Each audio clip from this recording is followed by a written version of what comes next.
Hi, Jason Von Breven here, just to say a few words of thanks and appreciation for a few people.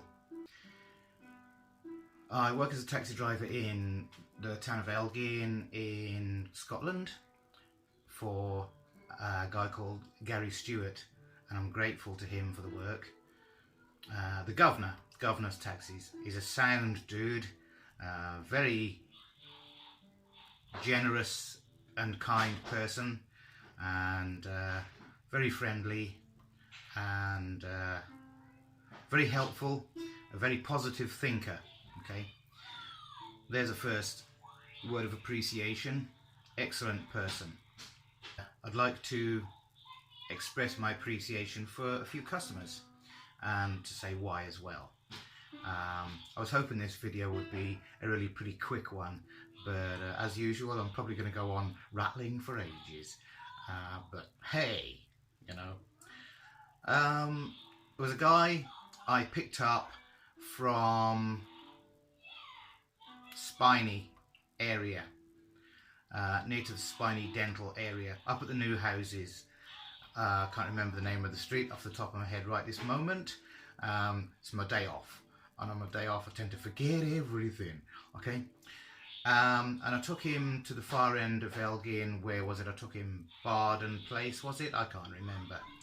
And we had a conversation in the car, and as is my wont, I look for ways to kind of talk a little bit about what else it is that I do, e.g. hypnosis, life coaching, that kind of thing that I've done a lot of training in. Usually when I have a conversation of this nature, I get an amount of what they call it, intellectualization. I get an amount of teasing. I get some cynicism thrown my direction, often thrown in my face, in fact. And in the past it's kind of upset me a bit and has made me a bit cynical, and has kind of been part of me coming quite quickly to a decision that I'm not going to promote myself in the Moray area.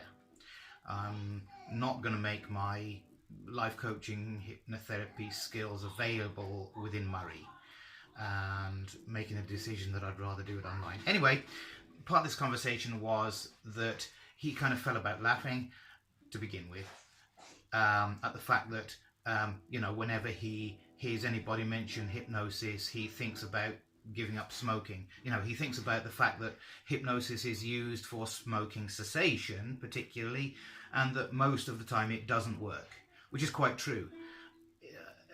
That's what's traditionally associated with hypnotherapy, isn't it? You know, hypnotherapy to give up smoking. And most of the time, sure, it doesn't work, because smoking is a pleasure to a lot of people. And what? They go back to it later on. I've had some minor, short and medium term successes with smoking cessation, but that's because I work a little differently to most hypnotherapists. I'm very, very out of the box. I'm very playful, I'm very informal, and I never stick to the rules within a given art, technique or methodology. Okay, I use my own methods and I just blag it and make it up as I go along. Okay, there's the truth. A truth, one of many. So during the conversation I said to him, well, it's not just used for giving up smoking. And he said, well, what else? Confidence, exam nerves and stuff like that. And I says, well, yeah, well, but even with confidence and exam nerves, you can extend that further on to other things. For example,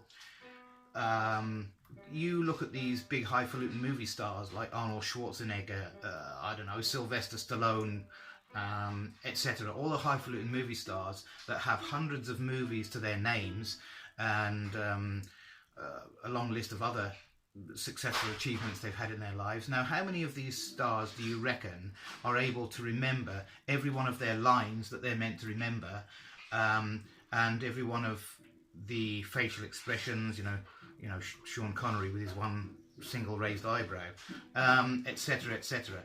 How many of these people do you reckon are going to remember every expression and inflection and facial expression and line and the timing of every line for every one of the movies that they star in? without a little outside help. You know, and even the big names, the big movie stars, they have stage fright plenty. A lot of them do turn to mentors and coaches and such like. A lot of them have several coaches and mentors in their lives. Even the politicians and presidents of the world have several mentors, coaches, life coaches, hypnotherapists in life.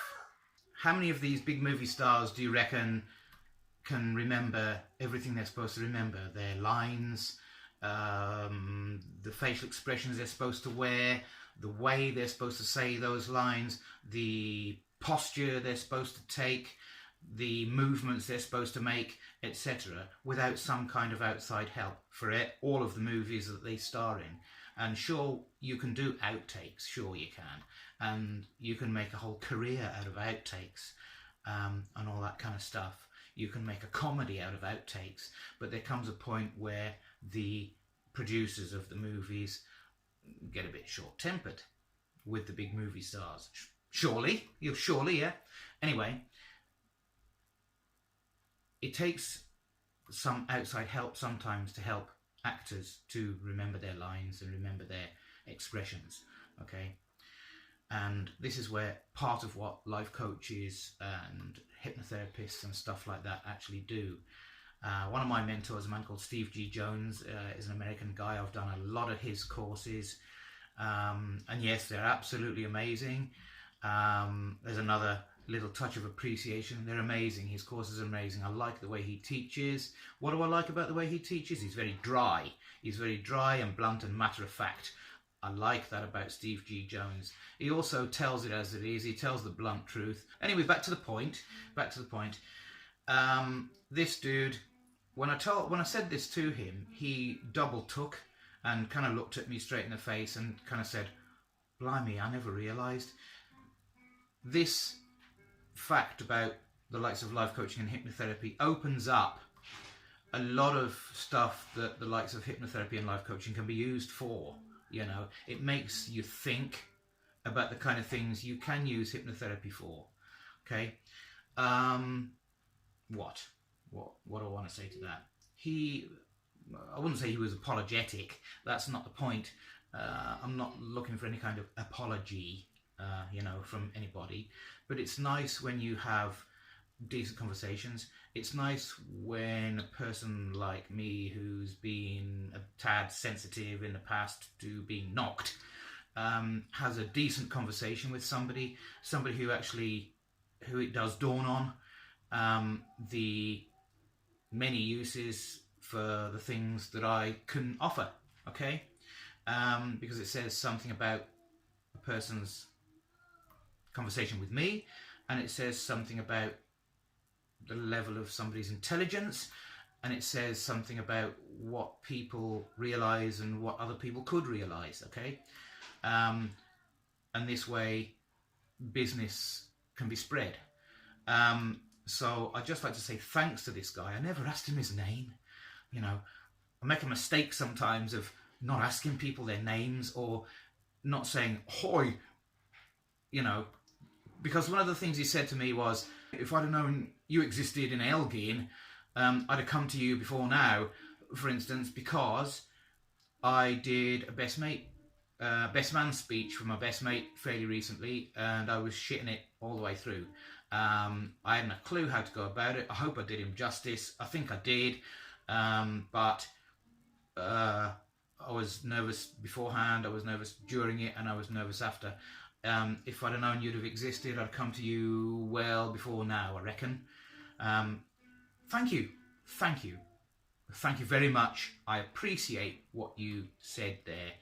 I've boasted about it already a few times, but I wanted to express it larger on my Facebook page, out to the world, spread a little bit of positivity about what I do, and positivity that I've received from somebody else that I thought was such a dude, that such a dude would never concede to thanking me. Okay, how I'm mistaken sometimes and how I'm wrong sometimes. Okay, I am, okay? We all make mistakes, assuming we know what people are thinking, okay? Now then, another person that I would like to thank is a black lady who I took to New Elgin, near to the graveyard, okay? Lovely lady, talking to her. She was a very positive person as well. To put it in a nutshell, basically, she kicked my ass. Okay? I mentioned to her in the conversation that I'd become a bit kind of neg and cynical about promoting what it is that I would like to promote. And she basically turned me around to rethinking that again, thinking about that whole thing yet again. So I'm more willing than I was, say, 6 months ago, to have another look at that and to rethink promoting my stuff locally. It gives me hope, it gives me some heart, in fact. So thank you, lady, whatever your name is, for re-injecting some hope and some heart into me. You know who you are if you see this. I picked you up. I took you to and picked you up from Lossy Community Centre, if you remember. Okay. So thank you. Thank you very much for once again opening me up to reconsidering promoting what I do locally. Thank you. So there's some appreciation for the governor, Gary Stewart. Some appreciation for the dude that I picked up and took to Barden Place a couple of weeks back, 2 or 3 weeks ago, on a cold, frosty morning, quite early on. And to my friend, the black lady, who I took to the Lossy Community Centre and brought back to New Elgin from Lossy Community Centre. Thank you so much, people. It's nice to know that there are people like you out there who often, though I make the mistakes of assuming you're coming from a certain angle, you can certainly give me some awakenings and enlightenments sometimes. Thank you.